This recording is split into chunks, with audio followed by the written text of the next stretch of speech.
Hello, friends, and welcome to Two Grooms in a Pod. And I am your host, Cleo Housekeller, joined by my husband, Schannon Housekeller, who's also your host. We're both your hosts. It is called Two Grooms in a Pod. It is. It is. How are you? But you're the pro here. True, but I remember I was talking to one of my friends about some of the posts I like to post on social media.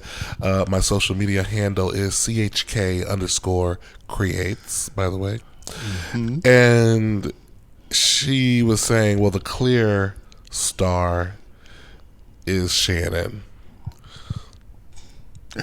Thank you. Whatever. Thank her. Whatever gets the people watching is what I say. Okay.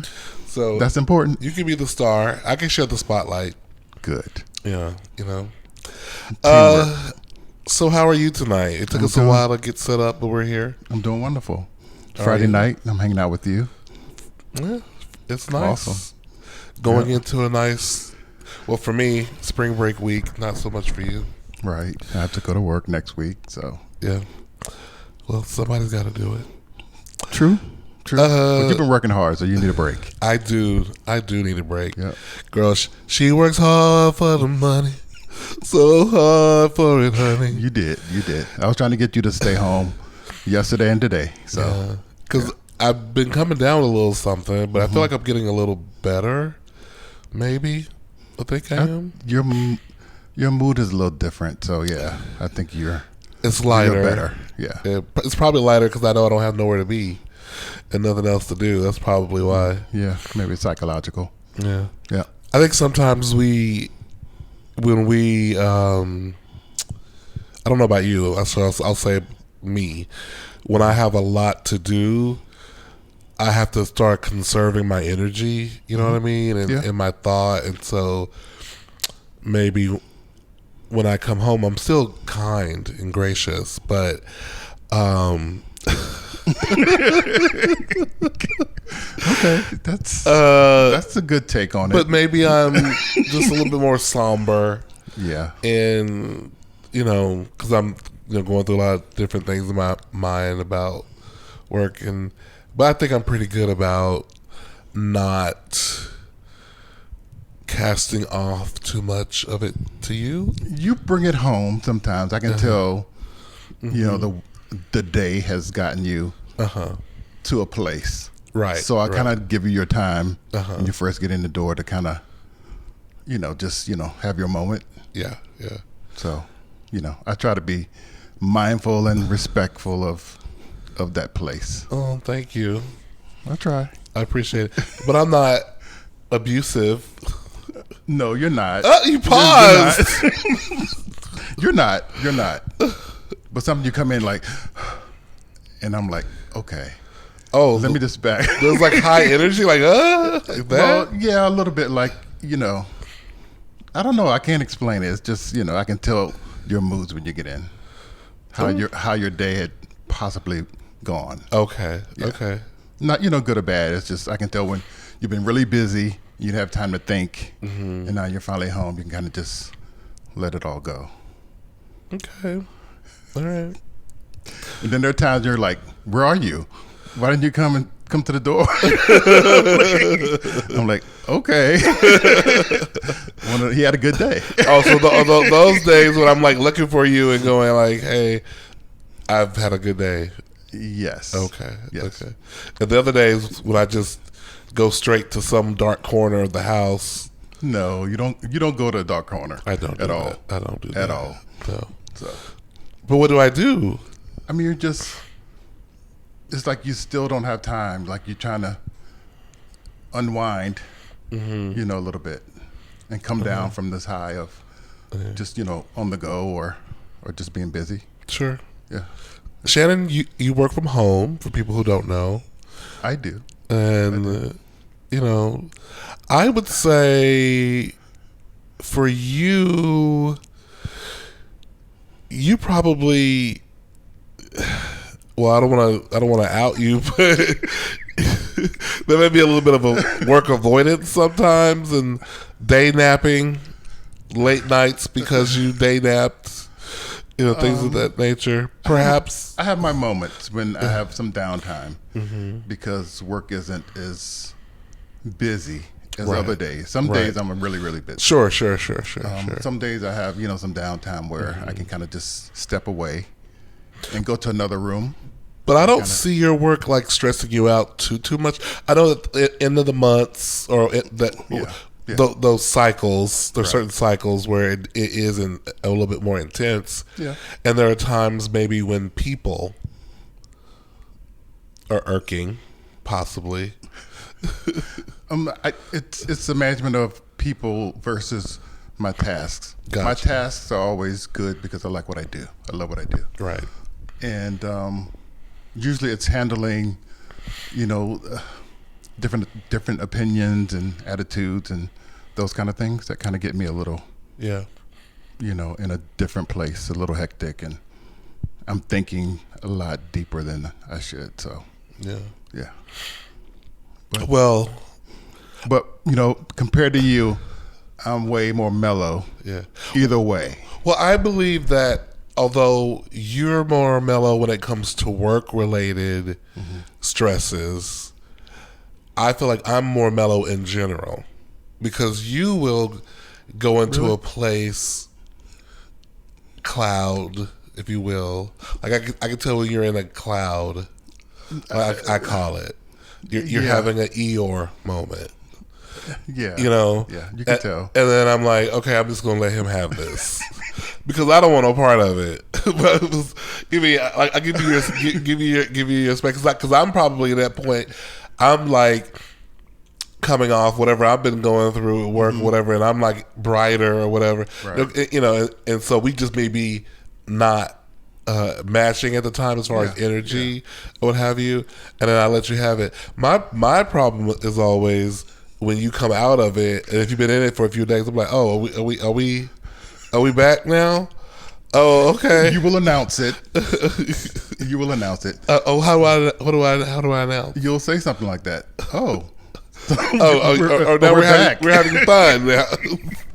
Hey, Because the last few days you were like, yeah. and then I'll admit it. Yeah. But as we're getting to know each other a lot better, Yeah. I come to you in the middle of it sometimes like, okay, I'm really not having a good day. Yeah. And this is what's going on. True. So we don't let it fester. So That's well, I'm trying to get better at that. Yeah. You're better with that. For me, I kind of just stay in my little cocoon.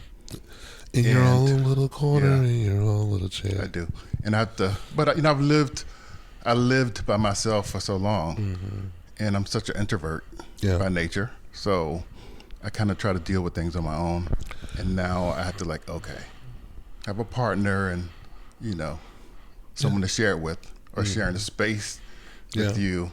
We have to communicate better. Now, mind you, we've been married for 2 years now, and Yeah. together 3. Hey, but I'm a man of a certain age, so and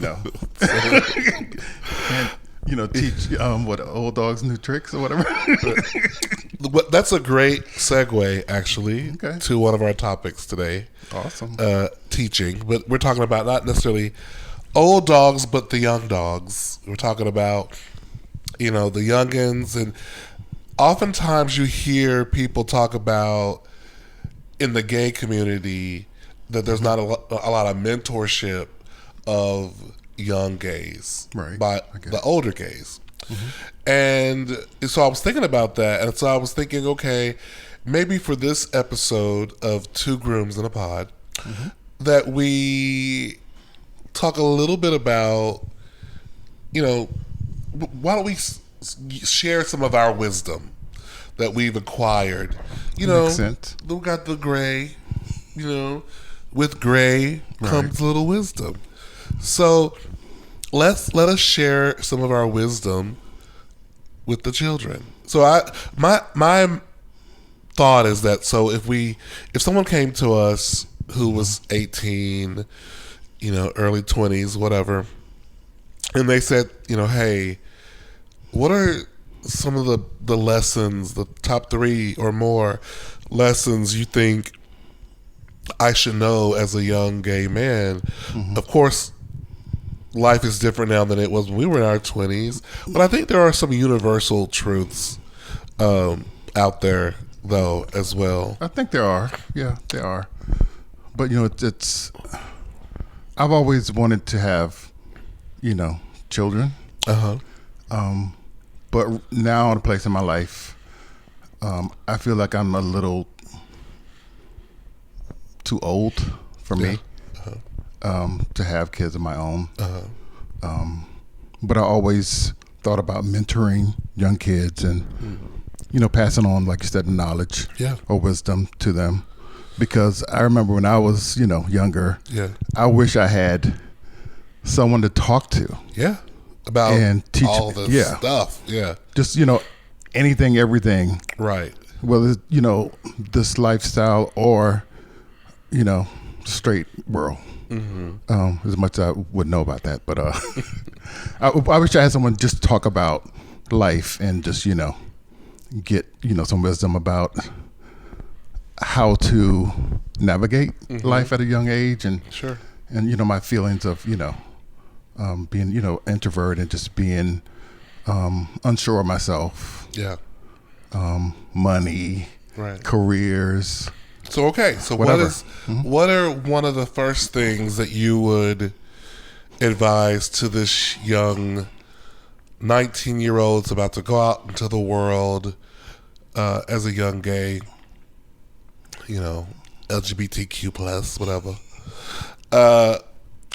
What's one of the first things that come to your mind?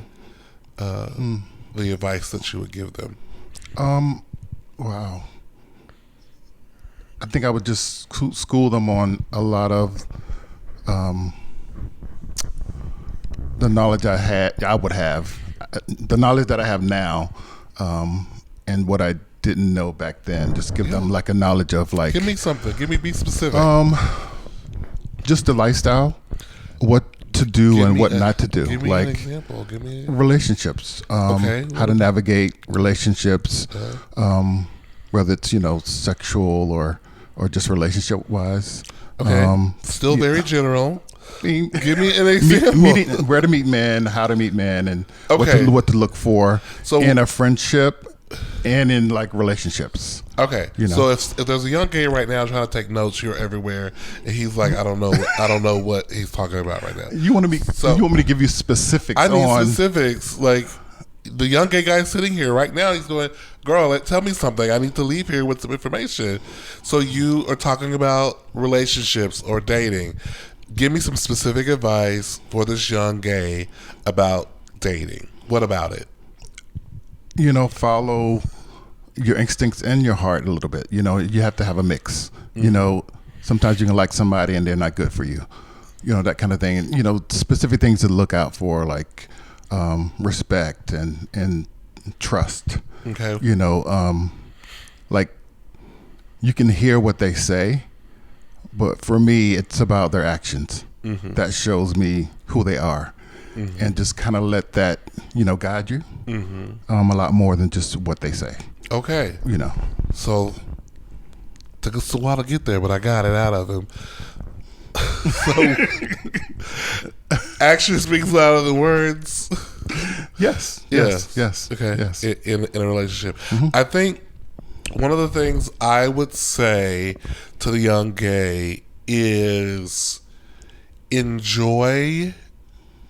It's going to be hard because you don't know the future, but enjoy the moment. Enjoy this body that you're in, because no matter what flaws you think the body has, 20 times out of 20, you might not ever be this fine again. So enjoy it. Enjoy your youth. Enjoy the vitality of life and the freedom of not having, commitments and things to do. But I would also say now is the time where you begin to lay the foundation for who you want to be 10 years from now. And so that means you probably need to save a little bit. Don't spend it all, girl. I know, girl. Save a little bit. And I would say get you some skill sets. That's not necessarily go to college, but I would say go to college, but you want to get you some kind of get a certificate, some training, all while you still having fun and living your life. Just know you're not going to be 19, 20 forever. So how are you planning for your future so that you can be an independent woman? Right? Yeah, so that you're not having to trick with the old dudes, girl, all your life for a meal. Got it. Because, girl, I've been there, girl. Because there was a time, girl, when she was tricking for a meal. I think we went through that stage. I was in college when I was tricking for meals. What stage were you in? I came out late, right? Mm-hmm. So I was like at the end of college. Okay. And into trying to get a job where I was like, and I moved to DC, right? Mm-hmm. And that was a whole new world. I was like, oh, wow. So you're going on dates in DC. Just going on dates and enjoying the popularity. I was because you was fresh meat. I was fresh meat. Your body was tight. Body was tight. Booty was high. All his attention. Well, booty's still high. All these beautiful black men was giving you pay me attention. Uh-huh. I'm like, oh, black folks are making money like this, and they're showing me attention, and oh my gosh, let me enjoy this. I'm excited. Hashtag hoe phase. That's what that means, and that's the next step of advice. Have your hoe phase, girls. Enjoy it. Yeah. I mean, I would definitely, second part of my answer to the question that, I agree with you. Enjoy yourself. You're young. Yeah. This is a time where you can have your fun, innocent. Try not to hurt people in the process. Right. You may. Be honest with people about where you are. You know what I mean? In terms of like, this is just for fun. Mm-hmm. Or I like you. That way you can hopefully they'll tell you the truth too. But at that age, people are very immature and they don't always share their feelings. But but I'm sorry. But go ahead. What were you going to say? I would say all of that. Have your fun. Try your best not to hurt people because it'll come back to you. Karma's a bitch. She's a boomerang. It really will come back. 10 times. Yeah. Just have your fun, but then the serious part is like making sure you have a focus and what you want to do in your life, and learn your passion, and to nurture it, let it grow, but still have your fun. Don't be like such a smart person and make decisions that are going to be permanent then, because you're still learning yourself. Right. And I would say, now is the time, like you said, you're learning yourself. And so now is the time to explore different things. Mm-hmm. You think you might want to be a singer? Go sing.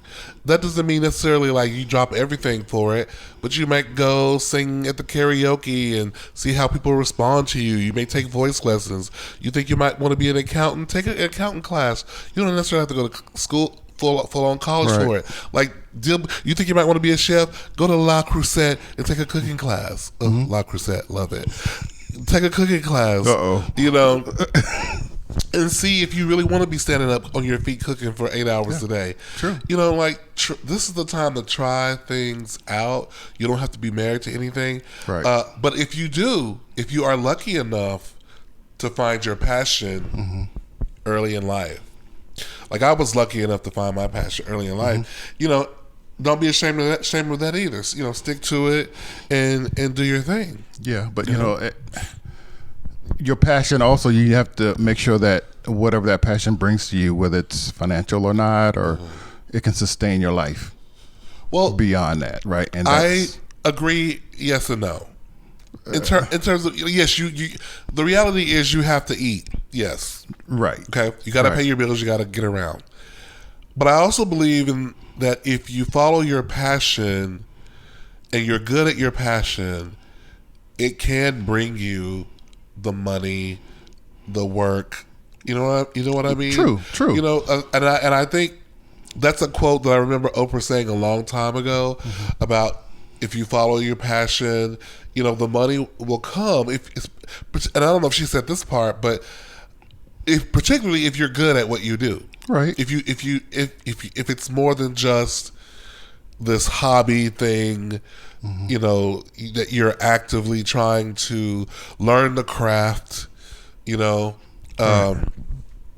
that the money will come. Yeah, I'm not saying don't, follow your dreams if it's not a, a money making kind of career. I'm not saying that. I'm just saying be able to understand what kind of lifestyle that's going to bring you. You know what I mean? And be able, Sure. to, be happy with that or deal with it. You know what I mean? So, What? Yeah, I mean, you have to be able to. It's like, I work with a lot of artists, and I think you have to come to a place in your life where it's more important for me to live my passion than it is to make a certain amount of money.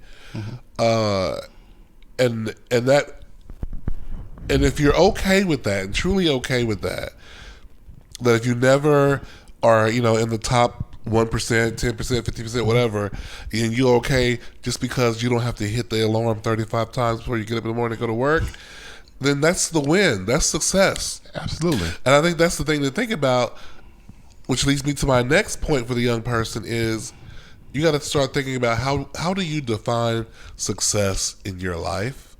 Because you need to make that decision for yourself, like really get quiet with yourself, because if you don't, you're going to start comparing yourself to other people in their journey and their successes, and thinking like, oh, well, why? When it's like, okay, girl, follow your path. I mean, that's what I did. I did things based on what people told me. Oh, you're smart. Go to school, that kind of thing. I didn't want to do that. And I had some passions that I just kind of, let go because I didn't have money. Yeah. But, as I got older, I realized that there are ways of doing things that you want to do without having money. You can get loans, you can get, sponsorships or internships. Explore so many, ways of doing things that I didn't know anything about. So I think that's what I regret. And I would, tell that person to really explore and ask questions and seek things that, may be possible for you to, experience to see if you like it. Because sometimes in your head you can like something, and then when you go out and start doing it, you're like, wait a minute. Right. I don't really like this. Right. True. But, Very true. when you're young, that's the best time to do it. It is, because it's okay to change your mind about something. Yeah. And you're not, getting to a certain age where it's harder for you to change gears. Professionally. Yeah. Do you think that do you think that any regrets you might have from mistakes of your youth, do you feel like they made you who you are, so therefore you don't have regrets? They were just life lessons? Or do you think you can put yourself into a situation where you're going to have some regrets, girl, if you make the wrong move? What do you think? A combination. I think that I definitely made a lot of wrong moves. And a few of them I regret today because it led me down a certain path that I didn't want to, go down. And it made life a little harder in a lot of ways. Yeah. But you don't know what you don't know. Right. But it made me better, I think, as a more well-rounded person for experiencing certain pitfalls in my life. Sure. Okay. And it made me who I am as a person. I think I'm really well-rounded and open-minded and, a very decent person, I think. Yeah. But, there were some pitfalls that kind of geared me to certain places that maybe allowed me to fester in it too long and change, the path that I ultimately took or went down. Sure, yeah. I can relate to that. I mean, I think I would like to think that, hey, don't have any regrets, and life leads you down the path you're supposed to go. But I definitely can see there are moments where mistakes. with people that maybe that I've hurt, myself that I've hurt, and you go, okay, I do regret that. I can see the lessons that came out of it, but I do regret that it happened, and I think the lesson for the young people out there is to listen to that. It kind of goes back to what you said about listening to your gut. I feel like every mistake I made was a moment where there was a voice in my head saying, maybe not. Maybe not. And if you have that voice of maybe not, you should give it a pause and at least reevaluate it. Now, sometimes the voice is like, girl, what are you doing? Don't do it. Don't do it, girl. No, ma'am. And we still go forward and do it.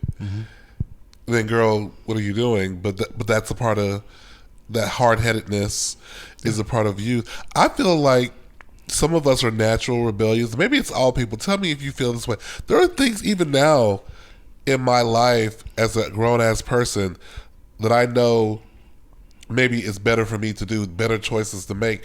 And sometimes you just don't want to make them because sometimes it's like, well, I don't want to be beholden to any kind of thing that I have to do things a certain kind of way, or why do I have to have discipline, in this thing. Like even now at 50 something years old, I still have those kind of impulses, and I don't know if that's just me and my personality. No, it's common. I think there are times when I think I have a really gut sense of a lot of things, right? Yeah. And a lot of things have this, good person on one shoulder saying, you know what you need to do, and I know what I need to do. Right. But sometimes, like, I don't feel like doing it, and I can deal with the repercussions because I'm older, so I know that I can. And based on what it is, right. I know I can. What it is. Yeah. And I can deal with, the outcome of it or whatever. But in my head, I know I need to do certain things. Yeah. And I don't do it intentionally because whatever the pitfall is, or the negative thing about it, I can deal with it in my head. But I do, know that I need to do certain things, and I just don't do it. And because I'm like, I don't feel like being an adult today. Right. I don't feel like dealing with being this. Responsible. Yeah. I don't want to, have to commit myself to something. Yeah. I'm just, and maybe just being lazy, or maybe it's just being like, whatever. But yeah, I do get that a lot. One last thing for the youth before we move on to another topic. One last piece of advice. Do you have one last piece of advice for the children? I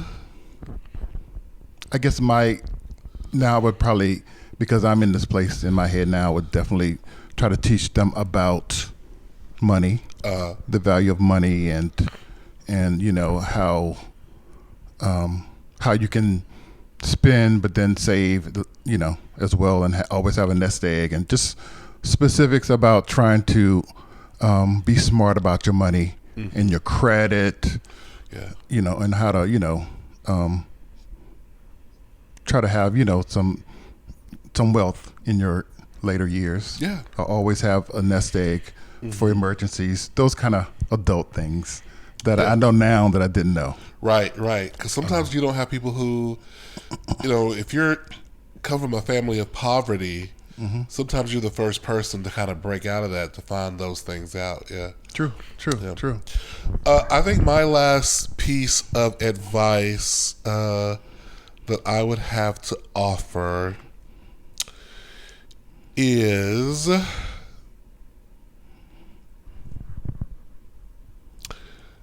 most of the time we are really looking for love at this age.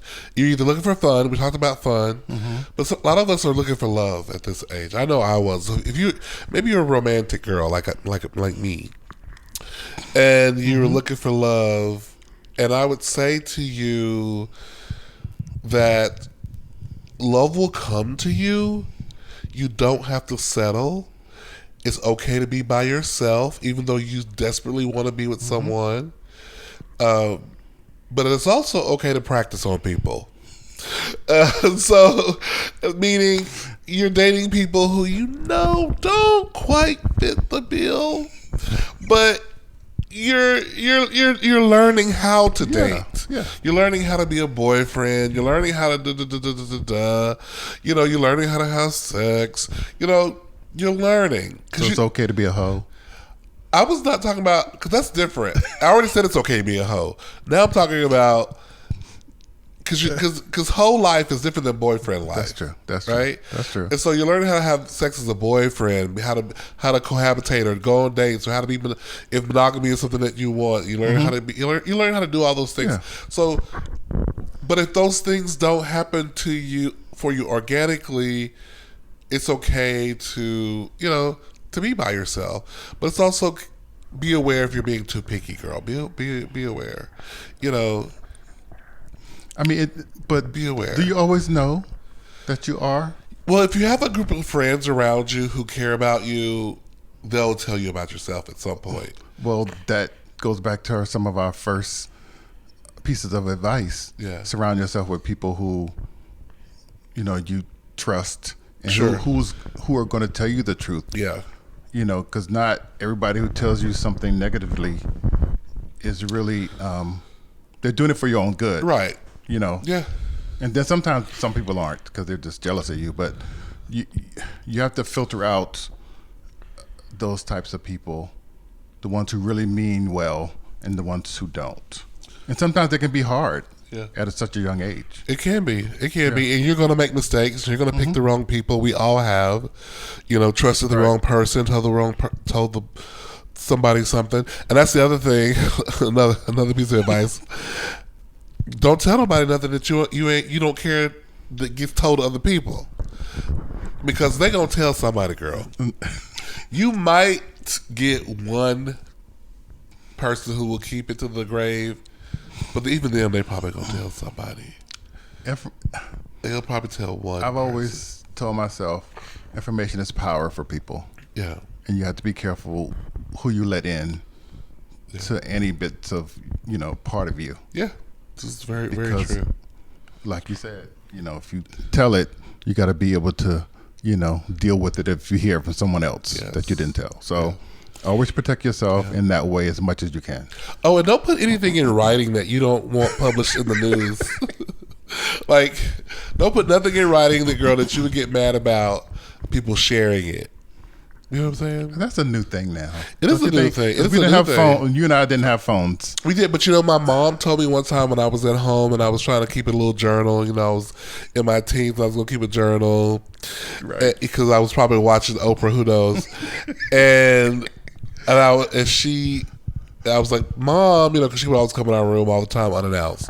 And I'm like, if you see my journal, don't open it. My journal is private. That's like telling her to open it. That's like, here.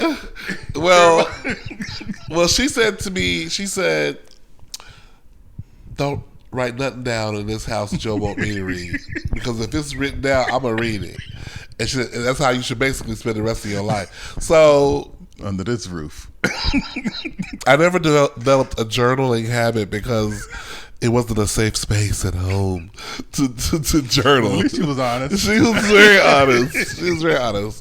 I could not journal. At least that's my recollection of it. Okay, let's talk about.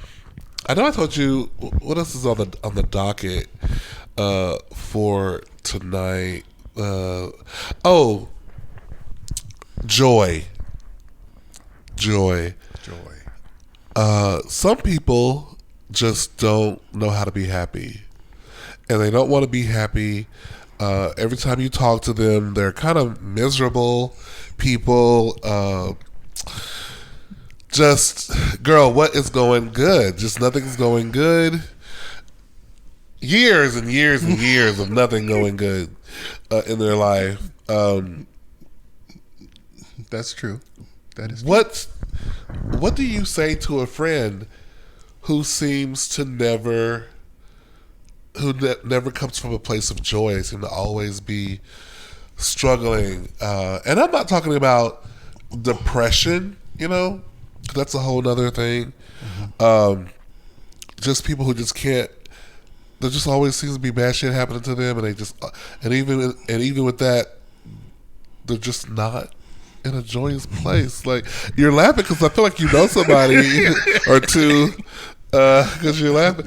I'm not saying anything So like that. You're not getting me. So what do you? How do you deal with people like that in your life who have no joy?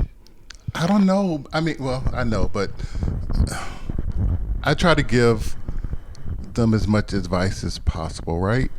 But sometimes it kind of takes too much out of me. Yeah. Trying to prop somebody else up. Yep. Yeah. And what I've learned over the years is I can't do that for someone. Someone has to want it for themselves. Right. Now, I've been an enabler to that kind of, Sure. I'll say behavior.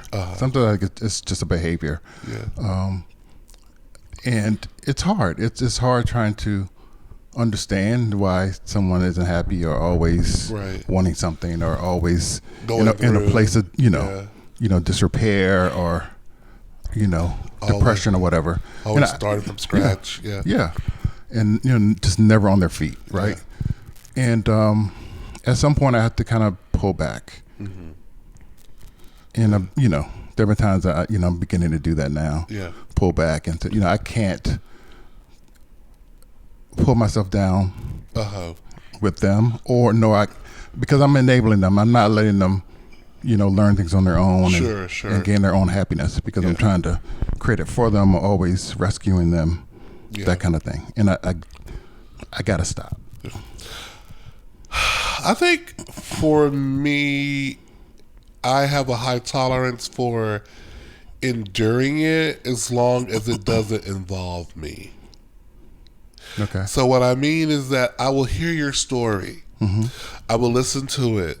Right. If you want my advice, I'm happy to give it. Mm-hmm. Probably if we're talking about the same thing too much, I'm probably going to read you the filth. But if you still want to talk to me about it, we can keep talking about it. Okay. But when you bring me into the storyline, whether that's I can't think of a specific way. The most easiest way that comes to me is money. It's like, you can talk to me about being broke all day, but when you go, oh, hey, can I have? Yeah. Now you're bringing me into the story, and so it's different. But at the same token, though, like I have this friend who dated a guy. And I use date loosely. Mm-hmm. They were messing around for years, and my friend wanted the guy to be serious with him and to be in a relationship with him. But the guy didn't want to do that. The guy said, I enjoy having sex with you, but I don't want to be in a relationship with you. But my friend kept talking to this guy for years, and he loved him. My friend loved the guy, but the guy never chose him, and he would date other people and everything like this. And when they would break up, my friend was there, just a lot of heartbreak, story, and so. Of course, after years, there was plenty of times where I'm like, I'm not talking to you about this anymore because I'm tired of talking about this. Right. But because you're friends, you always end up kind of talking about it again because that's what they're going through. Right. But I know that if somehow I was in it, if somehow maybe we were roommates and the guy was coming over to the house and it was disrupting my life in some kind of way like that, I would put a solid kibosh on it. Got it. But I think when we have people like that going through as friends, we so much, because we all want our friends to win, right? Win, yeah, and be happy. And be happy. Yeah. So we keep trying to pull them. I'm thinking about the horse in the Never Ending Story, when the horse was in Atreyu, and the horse was going through the swamp of sadness, and he's trying to pull the horse through the quicksand. Whatever, I can't remember what the horse's name is, but that was like one of the saddest moments of the show, because Atreyu couldn't pull the boy through the horse through the swamp of sadness, and it's like, sometimes you can't pull your friends through the swamp of sadness. Sometimes you gotta let the bitches go. Yeah. Sometimes you do. Or they gonna pull you down, as you said earlier. Yeah, I mean, that's one of my, faults of, as a friend. Because sometimes I'm like, am I really being a good friend? Because I'm not saying no. I'm not making them stand on their own 2 feet or whatever, because I always want them to be happy. So I'm taking the easy road out, trying to pacify it and do whatever I can to make them happy, but it's just a never-ending cycle. Yeah, and we keep going around this cycle, and never, one of us is not getting off of it, right? And and I know the one who's receiving would probably never want to get out the cycle because they're benefiting from it. Yeah. So why would they want to get off? Yeah. But and sometimes it's because of where I was at different places in my life, right? If I was by myself, it was okay because it was a connection. Was serving you in some way, right? It's like, and then part of it was like, do I have a savior complex, or am I just trying to save somebody? Captain Save a Hoe, right? Yes, and then complaining about it too, but still doing it, just like open up the wallet, or just always being there.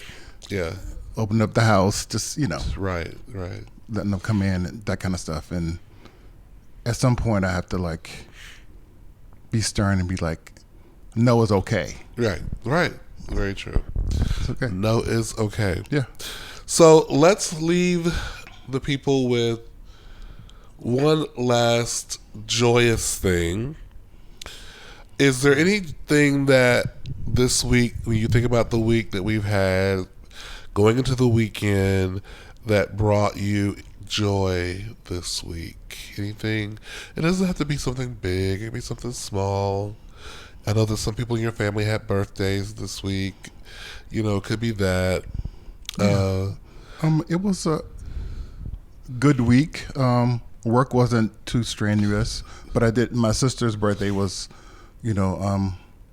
this week, as well as my favorite cousin, one of my favorite cousins. So that was special because I love them, and wish they had a beautiful, blessed day. Yeah. Other than that, nothing. But just us chilling out after work and watching TV and just kind of doing our thing. Yeah. But nothing too eventful for me. I think, and this isn't necessarily this week, but this is the first thing that comes to my mind. Your nephew was selling the Double Good popcorn, and so my box came in this past week, and damn it, I ordered the cheddar, fiery cheddar, the fiery something. cheddar version. Yeah. Oh my gosh. And he only bought one. It was so good. I bought all these other bags of meh popcorn. Yeah. And the one that I found super delicious was the one I didn't have. So Double Good. Yeah. If you're watching. It's very good popcorn. I need that fiery cheddar in my life. We need to get some. On the regular. Can I buy it anytime? I think you can. I don't know. We have to research. So y'all forgive me. I know my nose feel like it's getting more stopped up by the hour because I need to blow my nose. Yes. But we're almost done. So I think that's all for this episode of the Two Grooms in a Pod. Yes. Podcast. I'm Cleo. Shannon. And we'll see you guys next time. Bye. Ta-ta.